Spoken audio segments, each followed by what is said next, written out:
Trump's Greenland gambit. Is the America really planning a silent land grab? Today, we're going to cover this story and some of the ethical issues and other important thoughts about this and some other important stories to you as well. My only ask is a like and a subscribe so I continue providing you with real information on a daily basis to your inbox. But let's continue. Hey friends, something wild is happening behind the scenes, and Trump's intelligence team has just ordered to spy on Greenland, of all places. Yes, Greenland. Now, you might ask yourself why. It's because Trump still wants to buy it. Today, we'll unpack what the U.S. is after and how China is involved and why this matters for your money and national security. Let's get into it. Let's check out the intelligence shift that's happening right before our eyes. So, according to the Wall Street Journal, the CIA and NSA have received a directive known as the Collection Emphasis Message. Now, you might say, what's this all about? And the crazy thing is, they're really trying to gauge whether or not there is an independence movement inside of Greenland, and maybe more importantly, monitor attitudes towards the U.S. mining operations on that land. And most of all, they're trying to identify local and Danish political actors who might support Trump's vision.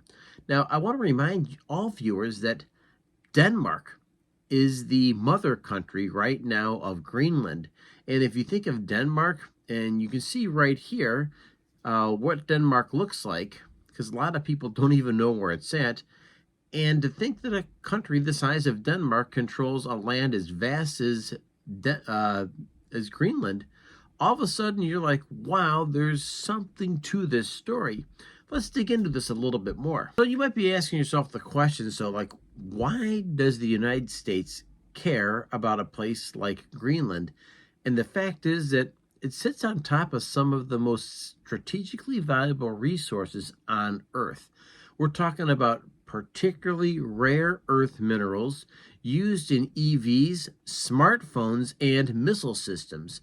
So here's a quote just to kind of maybe re-emphasize this. According to the Wall Street Journal, it's one of the first concrete steps towards fulfilling Trump's often stated desire to acquire Greenland. So that's really what this intelligence information is about right now. And I don't know about you, but we've always done things in a more diplomatic fashion. But here we are in 2025 actually contemplating about, doubling down on the size of Greenland and bringing a land that vast into the United States. So it's really worth digging into a little bit, and definitely a more aggressive posture than we typically see out of the United States. Let's continue. One of the big questions we're asking ourselves right now is, why is there such a sudden push, a sudden move right now about making a move on Greenland? And so there's two reasons here to take a look at. The first one is that China is really getting aggressive in the Arctic, including research bases that are doubling as strategic strongholds. So once again, China's constantly on the move, and don't convince yourself of anything other than that. Secondly, the war in Ukraine and global supply chain tensions have made rare earths a national security priority. And we're not talking about right here now in 2025, but we're really thinking about the bigger picture. Translation: what is 2050? What is 2075? What is 2100 looking like? That's the bigger question. Where are we going to be strategically 10, 50, 100 years from now?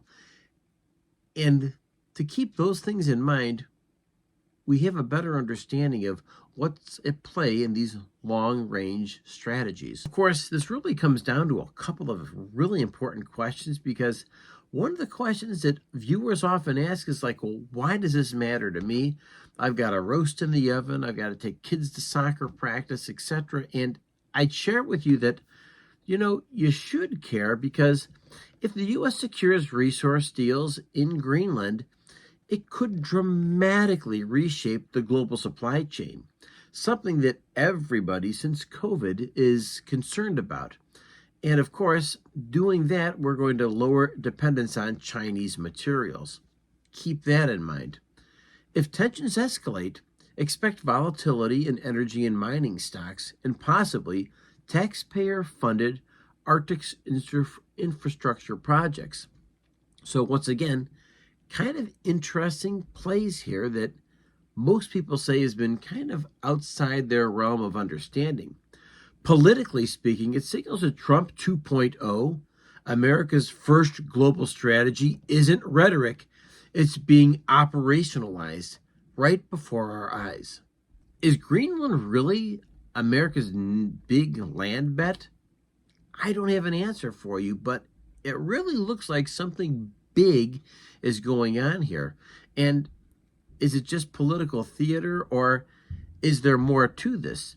Either way, this move really has some pretty significant implications for us and for energy prices, for defense policy, and even where the next global conflict could start. So let me know in your comments, would you support the U.S. actually trying to acquire Greenland? Subscribe for more breakdowns just like this. This is Brian at the Economic Report, and I'm saying to you that the biggest battle we fight every single day is the one between our ears. Stay healthy and celebrate your victories, and I'll see you in the next video.